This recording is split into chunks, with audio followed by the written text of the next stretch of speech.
I'm getting a reality check as far as sleep goes. For all of us that work overnights and work swing shifts, some not so great news coming out of the Blessing Sleep Center, but it's something that we need to learn about, and a reality check nonetheless on this Monday morning. I'm joined now by Tanya Crane, and she is a sleep technologist here at the Blessing Sleep Center.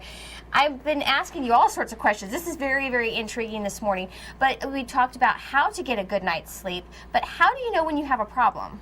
Well, most people don't know that they actually have a problem. They go to the doctor because they're just not generally feeling well. They're a little more tired, not as peppy as they were. And their spouse is like, your snoring is horrible. I've heard that before from other people.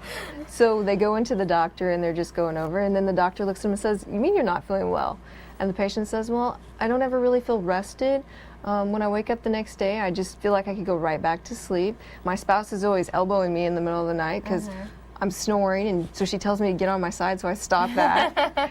And I feel like I'm restless, like I'm generally moving a lot. So if you're feeling restless and you feel like you could sleep even after 8 hours of sleep, that might signal a symptom of a problem. What are the most common symptoms that you might see in the bedroom?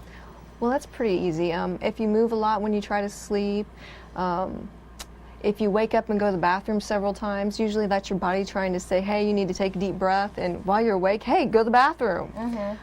One of the other common things is if you're on multiple blood pressure medications, then that's a good indication that maybe something else might be going on.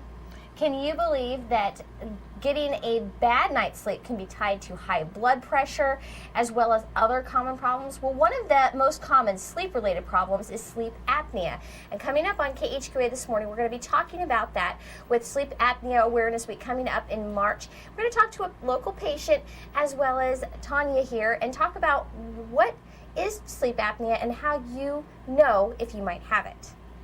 Some good information to come. I, however, would like to know what this magical 8 hours of sleep is that Melissa refers to. I have no idea. And if we did not just get our blood pressure test in studio last week, I would have thought I have an issue with my blood pressure because I'm always waking up in the middle of the night. My blood pressure's fine. I've had it checked recently.